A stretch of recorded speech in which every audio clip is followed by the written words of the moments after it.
Hi, everyone. I'm Dave. And I'm Robert. Welcome to our Chipola Fifth Quarter podcast. We're so thankful to Chipola College for sponsoring our podcast.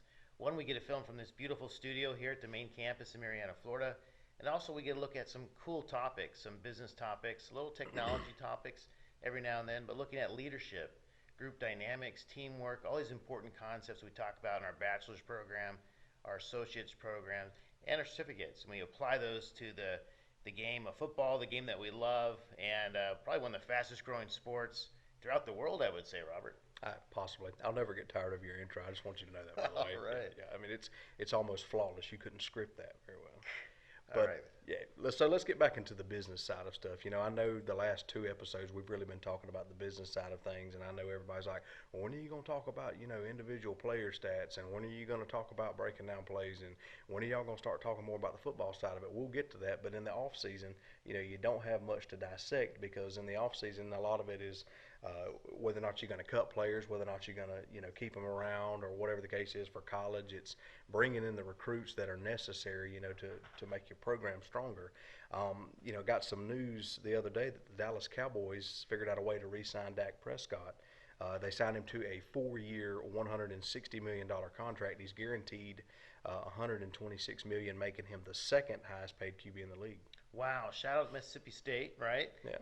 Do you think he's worth that? That's a lot of dinero, man. Well, I kind of want to open this up for discussion. From a business standpoint, let me ask you, if you were Jerry Jones, owner of the Dallas Cowboys, do you think from a business standpoint that this was a good move? Can we clone Aikman in this hypothetical? I don't think it's possible. Okay, because Aikman would be the choice for Right, sure. Yeah. right, absolutely. I don't know. I don't think he reminds me of Romo a little bit. Someone who can run, maybe he's more athletic than Romo. Though Romo was surprisingly athletic, but couldn't win that ultimate playoff game and get to the big game.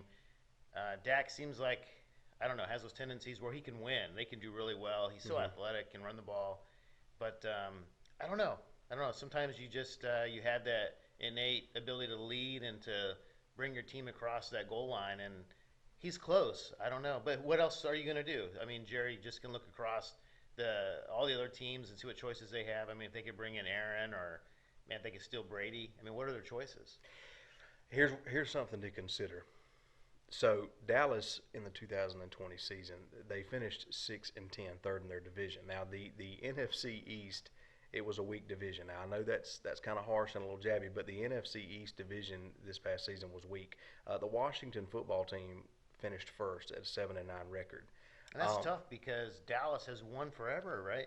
Well, Aikman, I mean, there was the '90s, right? They Right. won every year, it seems. Right. So, but they've Right. had a tough decade or so. They have, and it's taken them a while to kind of rebuild to that once decade of dominance, kind of like Florida State done back in the day. Here's my take on Prescott. Was the contract a bit much? I'm gonna say yeah. I think Jerry Jones has a tendency to think that more money is going to produce a better player. No. Either players possess the talent and they want to improve on their own and show that they can earn these type of contracts, or they're going to say, look, either you're going to pay me what I want or I'm going to ride the bench. Shout out to Deshaun Watson at the Houston Texans. They signed him to a big deal. Now there seems to be some off the field issues with the front office, and Deshaun Watson made it clear where he stood. He said, well, I'm just going to ride the bench, pay the fines until you trade me. So, in a sense, I feel like Dak was trying to hold out a little bit, and he was trying to say, look, pay me or I'm leaving. And I think Jerry Jones started caving into his demands. From a business standpoint, is he worth that kind of money? Let's take a recap back to the 2020 season. They finished 6-10. Dak had the ankle injury in Week 5 against the Giants. Do you remember that? Yeah, sure do. And their coaching. Do you think that kind of goes parallel with this? I would say it does. Okay. And you'll bring that in maybe. Right. Okay. Well, maybe we'll kind of implement that later on. Yeah. So right now, what I want to touch on is the ankle injury happened in Week 5, right? Okay, they were 1-3 going into that game against the Giants. So Dak was the starter. Okay, here's something to consider. The ankle injury put him out for the rest of the season. He missed 2/3 of the season. Okay, at the time they were 1-3. Andy Dalton comes back in as the backup, and that's a good quarterback. Right, I mean, he absolutely. has won some games. 10-year veteran. He's a pretty solid backup. Comes off the bench, plays 11 games to finish out the season, finishes with over 2,000 passing yards. They're fixing to cut him to free agency on March the 17th. So here's what I would say. I don't think from a business standpoint this was smart. Dak had the ankle injury. I don't think anybody that has an ankle injury, a torn ACL, MCL, are they ever the same when they come back? You know the answer to that question. I don't even need to ask it. You know the answer. I think they sold the farm on a guy because he simply wanted the money. I think they're going to be disappointed when they go 7-9 or 9-8 and don't even make it to the wild card this year. That's a bold prediction. I know that seems a I little see him as harsh. a 500 team, but I don't know what options they have. Um, Jerry is a billionaire, right? So Yeah. that type of money for him over extended hmm length of time is not a lot. It's worth the investment. What are his other options? That's a challenge, right? Well, but here's something to consider. You figure what they're paying him, $160 million. You could split that two or three different ways. I mean, you take Andy Dalton for instance. He comes off the bench in Week 5 to back up Dak Prescott, who's out for the rest of the And he season. actually won some games. Right, right. So they go on to win like 6 games, Yeah. under Dalton's hmm lead. He finishes with over 2,000 passing yards. I'd say if anybody earned, a spot to stay with the Dallas Cowboys or stay with a team, period, numbers don't lie. Give Andy Dalton some of that money, give him some of that contract, and tell Dak, hey, we'll re-sign you, but we're not going to necessarily sell the farm for you. We want to make sure you can perform. I'd give him 2 or 3 games going into this season, see how he does on 2 or 3 drives. If he produces, okay, then we'll talk, when it comes back around about restructuring your contract or whatever the case is. That's just my take on it. No, I like that. That could kind of. I don't know if they can franchise him again. I mean, if they could do that, they did it once already, Yeah. and so yeah, they didn't really have any options. There's no one out there that plays at his level. He's kind of at that second tier level, it hmm seems, and that's tough. That was really probably one of the harder decisions that Jerry's had to face. Right, absolutely. And something else to consider in addition to Dak's contract, they're paying wide receiver Amari Cooper 20 million, Ezekiel Elliott, the running back, they're giving him 14 million. So Jerry's no stranger to forking over money, but here, Ezekiel Elliott didn't even finish with 1,000 rushing yards last season. But he's probably one of the best backs in the league, though they are paying backs less these days because Right, they get injured, and right, there's so many good backs out there. right, But if he can stay healthy, he could change a team if he's focused. It seems like he kind of gave up. right. It didn't seem like he really cared a whole lot, and that's tough to say about someone. But it seemed like his thoughts were elsewhere. And he was it last summer or the one before? It was probably before COVID.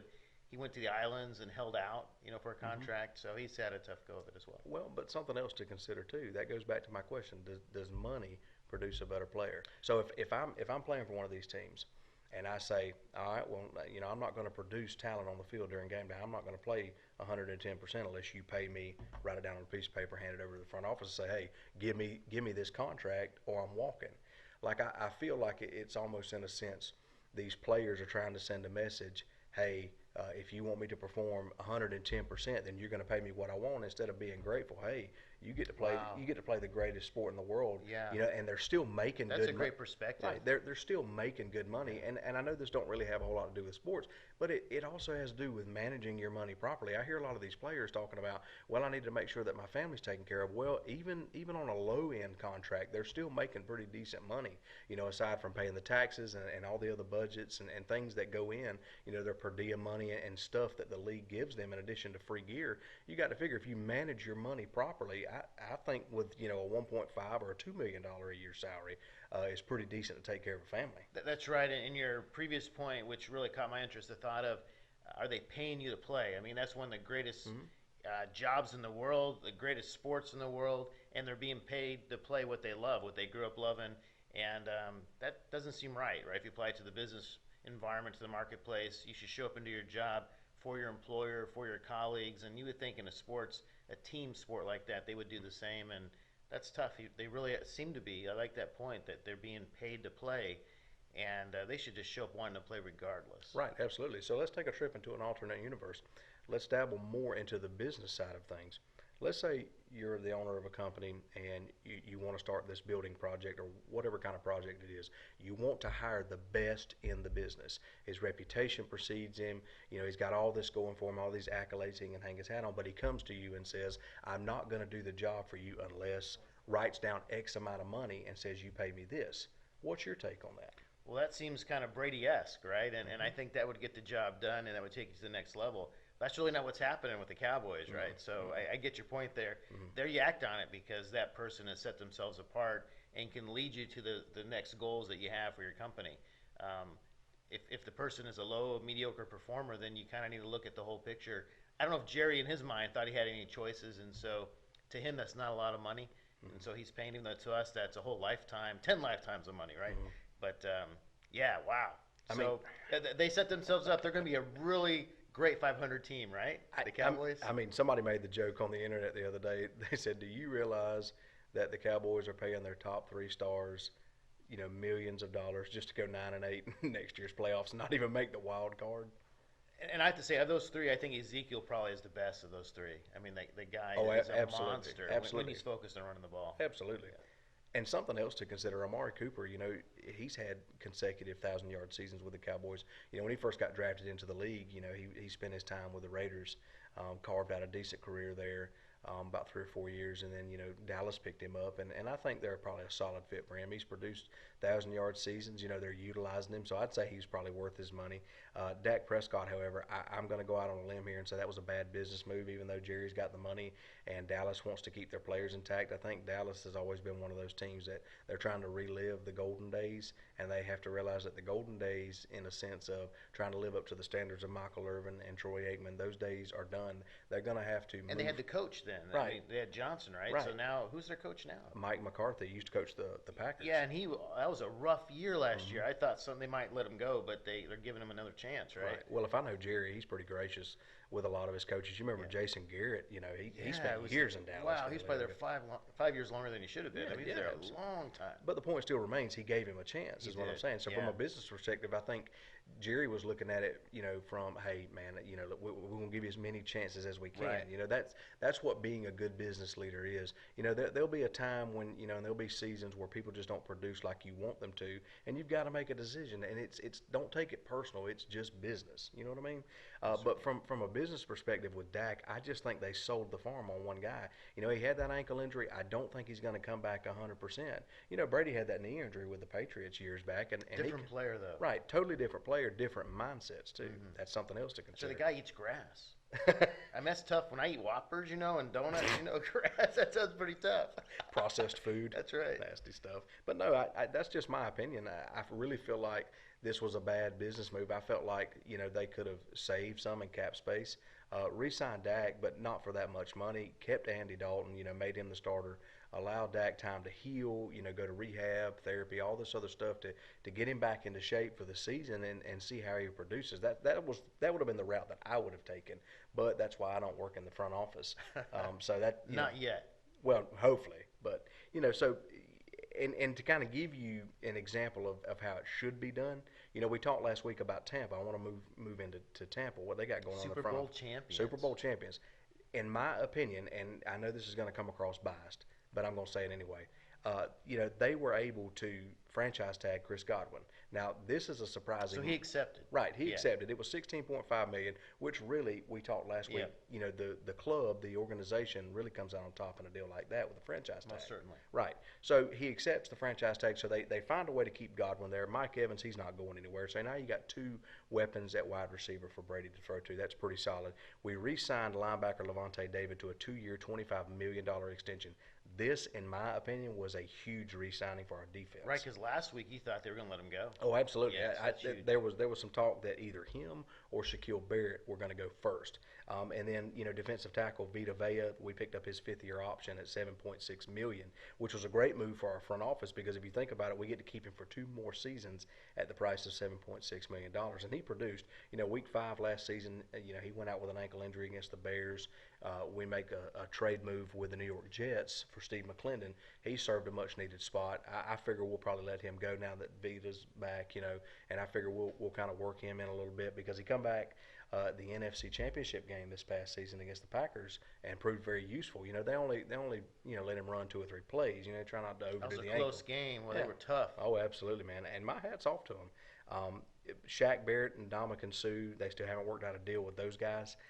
It's going to be interesting to see moving forward. I think those front 4, though, are key. They are. You got to figure Shaq, was franchise tagged at last year. They gave it to Chris Godwin this coming season, so it's going to be interesting to see how they try to flip that and make it work to their advantage. Gerald McCoy, who was a 9-year veteran with us, he says he would love to come back to Tampa to win a ring. Now, how that's going to work out, or if they're wanting to pursue Gerald McCoy again, I don't know how that's going to work out. Ndamukong Suh come in after they cut Gerald about 3 or 4 years ago. He was with the Dolphins or the Rams at the time, whichever one, and Suh got let go, and then they ended up cutting Gerald in Tampa bring, they've managed to sign Sue, so it worked out for him. Yeah, for Sue, it was never talent, just more of an attitude. If he thought he was in the right Brute place, strength too. That's something yeah. else So to he's consider. happy and he'll perform. What about the defensive backs? You think they're going to solve that? That seems to be the only weak area. I don't know. Jason Licht, the GM there at the front office, has not revealed any more moves as far as what Keeping they're it going. close to the vest. Right, which is a smart business move. You don't want to let people know who your target is because other clubs may be paying attention. They may say, "Hey, can we sign this guy? Do we have the cap space to do it?" So it's going to be interesting to see how they work all this out. I will say, re-signing David, franchise tagging Godwin, it was a good move. He's finished a few seasons consecutively with 1,000 yards or better. Vita Vea is pretty solid up front. I know Gronk said he's willing to come back. I figure at this point Yeah, Gronk will probably just come back and play just for the workouts, oh, right? absolutely. He's not going to demand I mean, anything. at this point, as long as Brady's there, Right. I'm convinced Gronk could come back for $100,000 a year. You know what I'm saying? Whatever the league minimum is, which Right, is right. probably about 350 or Right, 400. right. Yeah. League, just pay me league minimum. Yeah, I that's mean, right. if I know Brady's there and he's in tip-top shape, Right. and we're trying to make another run at the Super That's right. Bowl, you could pay me league minimum. I come back and play. It don't matter to me. Certainly.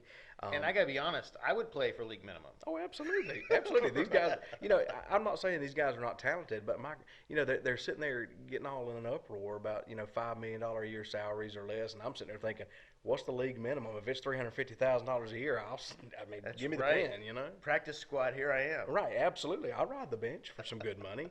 And that's all I got to wrap up our talking points, man. It's from a business perspective, I think Tampa's really getting it done. Dallas, on the other end, it's going to be interesting to see how they move forward. And Green Bay, we'll have our eye on Green Bay. Is Rodgers going to hang it up after this season? Is he coming back? Wow. Drew Brees is possibly going to retire. He hasn't really said that yet. So I think eyes will be on the Saints and on the Packers to kind of see, what they do moving forward. So too. some good talking points for next week. Absolutely. Rob, thank you, sir. Yep. All right.